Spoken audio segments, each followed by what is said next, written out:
ওটা গোডাউন রুমে রাখবো। আসসালামু আলাইকুম ফ্রেন্ডস, আশা করছি আপনারা সবাই ভালো আছেন। আল্লাহর রহমতে আমিও ভালো আছি। তো চলে এসেছি আবার একটা নতুন দিন নিয়ে। পিছনের অবস্থা দেখে বুঝতেই পারছেন এখন যে কোনো কাজকর্ম হয়নি। আসলে মেয়ে ওই ঘরে ঘুমিয়েছিল, তবে ওই ঘর না, বাকি ঘরগুলোও করিনি। আজকে ভেবেছি একটা নতুন জিনিস বানাবো, এটা আমি কোনোদিন করিনি। এতে শর্টে খুব দেখছি হেলদি খাবার, মুগ ডালের ধোসা। তো তার জন্য রাত্রেবেলা আমি মুগ ডাল ভিজিয়ে রেখেছিলাম, আর এখন সেটা পেস্ট করব। তো চলুন আজকে আমার সাথে সাথে আপনারাও দেখুন হয় কিনা আমার ধোসাটা, সেটাই দেখুন।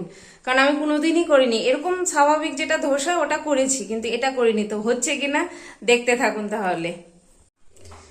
এই যে রাত্রেবেলা এটা ভিজে রেখেছিলাম মুগ ডালটা, তো এবার এটা একটু ভালোভাবে ধুয়ে নিই। 2-3 বার যদিও ধুয়ে আমি রেখেছিলাম, তবে আরেকটু ধুয়ে নিই, ধুয়ে তারপর পেস্ট করব। মুগ ডালটা দিয়ে দিলাম, এতে দিব 1 চামচ 2 চামচ চালের গুঁড়ো, দিব স্বাদ মতো লবণ, তারপর দিব আদা আর 2টো কাঁচা লঙ্কা দিয়ে একটু জল দিয়ে এটা পেস্ট করে নেব। আর ধোসা দিয়ে খাওয়ার জন্য এখানে বাদামের চাটনি করবো। এই যে বাদামটা একটু ভেজে নিচ্ছি, একটু ওয়েট করতে হচ্ছে যেহেতু কারেন্ট নাই। ইনভার্টারে যদি বসে যায় ওটাই ভাবছি, তো এগুলোই করে নিই, ওদিকে কারেন্ট আসুক তারপর ওটা পেস্ট করছি। তো এই যে আমি পেস্টটা করে নিয়েছি, ঠিক এইরকম হয়েছে। আর এরকম রাখবো জিনিসটাকে, যেন খুব থকথকাও না হয় আবার খুব পাতলাও না হয়। আর তার আগে একটু তেল দিয়ে প্যানটা একটু করে নিব, মাখিয়ে দিব তেল দিয়ে। আমার এটাতে শুধু আমি এই তাওয়াটাতে ধোসাই করি, অন্য কিছু করি না, তাহলে কিনা খুব ভালো হয়। আর দেখি এবার দিয়ে এরকম হয়। যদিও কোনোদিন করিনি মুগ ডালের ধোসা, দেখি আজকে করে বিসমিল্লাহ। একদম হালকা আঁচে করতে হবে কিন্তু, তারপর একটু একটু টাইম লাগে অবশ্যই ধোসা করতে, তাই না রিফুদা আব্বা? ধোসা করতে একটু টাইম দিতে হয়। হ্যাঁ, একটু সময় দিলে কিনা জিনিসটা বেশ সুন্দর হয়। তো এটা হোক, যখন উঠাবো তখন দেখাচ্ছি আপনাদেরকে উঠছে কিনা ঠিকঠাক করে, এটাই হচ্ছে ব্যাপার। চলো, এই যে দেখতে পাচ্ছেন বন্ধুরা, সাইড থেকে উঠে গেছে, দেখো এই যে উঠে গেছে। তা একটু লাল হতে দিই, আর একটু এবার ফুল আছে। এবার যখন এরকম উঠে যাবে সাইড থেকে, তখন ফুল দিয়ে দিলেই বেশ সুন্দর হয়ে যাবে। এই যে এই দেখো, এই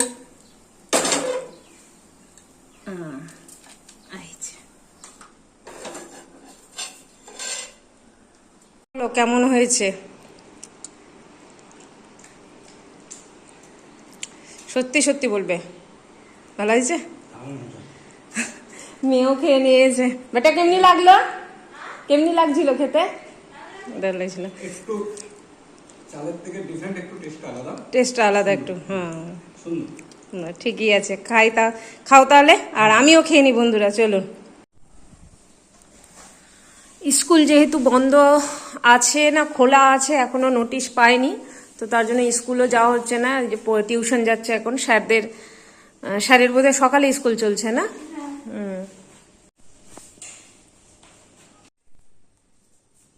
মেয়ে তো গেছে টিউশন, দেখলেনি তো, ভাবছি যে ও চলে গেছে আমি চাদরটা উঠিয়ে দিই। ও থাকলে না চাদর উঠাতে একটু অসুবিধা হয়, ওর জিনিসপত্র থাকে, তো তার জন্য ভাবছি উঠিয়ে দিই। আর ওদের স্কুলটাও যে কবে খুলবে, স্কুলের হয়েছে এক জ্বালা। স্কুল খোলা না থাকলে খুব অসুবিধা। বাড়িতে কি সবসময় ভালো লাগে? এই যে ভোটের আগে থেকে আছে, তো চলছেই এখনো, জানি না কবে কি হবে, এখনো নোটিশ পাঠায়নি। আর বাড়িতে থেকে থেকে না সবসময় কি বইয়ের মধ্যে মুখ ঢুকিয়ে রাখতে ভালো লাগে? কোনো বাচ্চারই ভালো লাগে না। আর ওরকম লাইফ নাকি, বাচ্চা মানুষ স্কুল যাবে, খেলাধুলা করবে, সবকিছু করবে, তারপর ভাল লাগবে সে না। আজকে খুব সকালে দেখছিলাম মনটা খুব খারাপ, স্কুল যে খোলা নেই, খুব মন খারাপ। কালকে ম্যামকে ফোন করেছিলাম, ম্যাম বললো যে না এখনো ওদের গার্লসে হয়নি, 5-6-এ ওই আলোটা আছে দাদা, 5-6-এর নাকি পরীক্ষা চলছে, তার জন্য ওরা এখন শেষ হবে, কবে বললো, কাল পরশুতে হয়তো শেষ হবে, তারপর বলবে। ম্যাম ভালোভাবে বলতে পারলো না, সঠিক বলতে পারলো না এই ম্যাম। বলছে যে আমি কাল স্কুল যাব, ম্যামকে জিজ্ঞাসা করব, তারপরেই বলতে পারবো। তো যাই আমি চাদরটা পেতে দিই আগে। এই যে চাদর, কোনটা চাদর নিই সেটাই দেখছি। এই যে কোনটা নেব, এটাই নিই, এই চাদর নেই, দাঁড়ান বের করে নিয়ে আগে। এই যে অন্য একটা বেডশিট পেতে দিলাম, এরকম হয়ে গেল আমার। এগুলো তো সব পরিষ্কারই করে নিয়েছিলাম সকালে, শুধু বেডশিটটাই চেঞ্জ করেছিলাম না। তো যাই, এই যে হাতে রয়েছে আরও কাপড় রয়েছে, কাপড়গুলো কেচে আমি একেবারে স্নান করে নিই। আর হ্যাঁ, আজকে খুশির খবর হচ্ছে, আজকে বৃষ্টি হয়েছে মোটামুটি। হ্যাঁ, চারটা থেকে ভোর 4টে থেকে বৃষ্টি হচ্ছে, 7টা পর্যন্ত পড়েছে। বেশ ওয়েদারটা সুন্দর হয়ে আছে। তো যাই আমি তাড়াতাড়ি করে এগুলো কেচে নিই। তো দুপুরে ওই যে দেখালাম তখন কাপড় কাচতে গেছিলাম, তো কাপড় কাচার পর থেকে আর আপনাদের সাথে কোনো কিছু শেয়ার করা হয়নি। আসলে আমরা একটা কাজে একটু ব্যস্ত ছিলাম, কাজে একটু ব্যস্ত বলতে একটু অসুবিধা ছিল, তো যাই হোক ওটা নিয়ে একটু চিন্তায় পড়ে গেছিলাম। তো আল্লাহর ইচ্ছায় সেই চিন্তা দূর হয়ে গেছে, আল্লাহর কাছে হাজার শুকরিয়া যে আল্লাহ আমার ওই চিন্তা দূর করে দিল। তো যাই, এখন কটা বাজে, এখন বেজে গেছে 5টা 10। আর খুশিতে বা অতিরিক্ত টেনশনে ছিলাম, তো যার জন্য টেনশন মুক্ত হয়েছি এখন একটু। তো ভাবছি আগে একটু চা খাই, আর আজকে দুধ চাই খাবো, লাল চা আর খাবো না। মানে কি বলবো, আর যাক, আর কিছু বলার নেই। তো যাই, কর্তামশাই বললো যে না, আজকে তোমার কথা আর শুনবো না, আজকে আমাকে দুধ চাই দাও, দুধ চাই খাবো। তো যাই, এখন সবার জন্য দুধ চা বানাই। মানে টেনশন মুক্ত হয়ে চায়ের পার্টি করছি আমরা, আর কি বলবো। তো আজকে তো কিছুই শেয়ার করা হয়নি কি রান্না, আর সত্যি কথা বলতে রান্নাও আজকে আমি করতে পারিনি, কি বলবো, আর রান্নাও করিনি, মানে এরকম অবস্থা। তো যাই, আমি ফাটাফাটাকে চাটা করিনি, ঠিক আছে কিনা বন্ধুরা। চলুন, চা খেয়ে নামাজ পড়া হয়ে গেল, দিয়ে এখন ঢুকলাম রান্নাঘরে। রান্নাঘরে বসিয়ে গেছিলাম, অবশ্য এগুলো হয়েও গেছিল, বন্ধ করে চলে গেছিলাম। তো এই যে দুপুরে যেহেতু কিছুই করিনি, তো তার জন্য এই যে এখন ডাল সিদ্ধ করলাম আর আলু সিদ্ধ। ভাত হয়ে গেছে, ভাতটা ঢুকিয়ে দিয়েছি ভেতরে।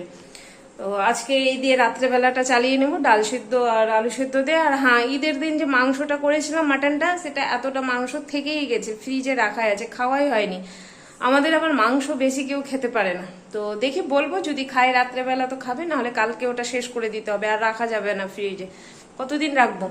আর আজকে বন্ধুরা ইনশাল্লাহ একটু পরে স্ট্যান্ড যাব, যে কটা জিনিসের দরকার আছে, ঘরেরও কয়েকটা জিনিসের দরকার আছে, তো সেগুলো নিতে যাব। আর এখন আমি ভাবছি যে আগে ঝাড়টা দিয়ে দিই। এই যে ঝাড়ু নিয়ে নিয়েছি, তো যাই ঝাড়টা দিয়ে দিই, কারণ একটু চাটা খাওয়া হলো, তো একটু কেমনি লাগছে, বিস্কিট টিস্কিট মনে হচ্ছে পড়েছে, তো তার জন্যই। আর একটু ঝাড় দিয়ে দিলে বিকালবেলাটা কিনা বেশ ভালোই লাগে, তাই না? ঝাড় দিয়ে দিই। এই যে বের হচ্ছি আমরা, সবাই রেডি হয়ে গেছি, মেয়ে কর্তামশাই ওরা বেরও হয়ে গেল। একটু লেট হয়ে গেল, আসলে কর্তামশাই কাজ করছিল, আর মেয়েরও কিছু পড়া ছিল, সেগুলো আমি আগে করে দিলাম, দিয়ে এসে নিয়ে যেন চাপ না হয়, দেরি হতে পারে। মায়ের বাড়ি লাইট, হ্যাঁ মায়ের বাড়িতে, মায়ের ওখানে একবার যাওয়ার আছে, যদি সময় হয় তো ওখানেও যাব, তার জন্যই ভাবলাম যে থাক, একটু লেট করেই যাই। তবে লেট তো করলাম, যে দোকানে যেতে চাইছি সেই দোকানটা খোলা থাকলেই হলো, দেখা যাক কি হয়। এই যে মায়ের এখানে ঢুকেছি, মা বসেছে, মালদা থেকে দিদি এসছে, এই যে মেয়ে আছে, এদিকে আমার বেটি আছে, আর এই যে আব্বু আছে, আর আব্বুর পিছনে আমার দাদা আছে, দেখানো যাবে না যা পরিস্থিতিতে আছে বন্ধুরা। তো এই যে ভাবির এখানে এসছিলাম, তো এই যে ভাবি, দেখো তো মা, এই ওড়নাটা একটু খুলে দেখো। ভাবির যেহেতু দোকান রয়েছে, লাইটটা দাও ভালোভাবে, আলো দেখাও, আমার বন্ধুরা কেমনি দেখবে। হ্যাঁ, এবার দেখতে পাবে আমার বন্ধুরা সবাইকে।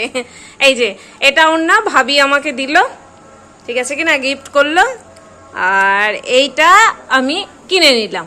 তো বলবেন বন্ধুরা কেমন হয়েছে ওড়না দুটা, ঠিক আছে কিনা।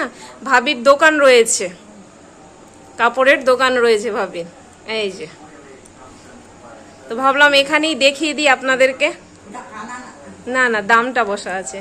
আর একটা পাপোশ কিনলাম, ভেতরে বেটা পাপোশটা একটু দেখাতে, পাপোশটাও দেখে নেন, এখানেই দেখিয়ে দিই। আজকের ভিডিওটা এখানেই শেষ করব, তাই জন্য ভাবলাম যে না এখানেই তাহলে হয়ে যাক। তোর মা কোথায় গেল রে আব্বু? কি করছে? এই যে এইটা নিলাম পাপোশ। ভাল লাগছে বন্ধুরা? বলবেন কিন্তু কেমন লাগছে। এই যে ভাবিও চলে এসছে, এই ভাবিরই দোকান রয়েছে, কিন্তু আপনারা আসবেন নিয়ে যাবেন। তো আজকের ভিডিওটা আমি এখানেই শেষ করছি, কারণ বাড়ি যেতে যেতে একটু লেট হবে। তো চলুন বন্ধুরা, আজকের ভিডিওটা আমি এখানেই শেষ করছি। আল্লাহ সবাইকে ভালো রাখুক, সবার ভালো করুক। আসসালামু আলাইকুম, খুদা হাফিজ, টাটা।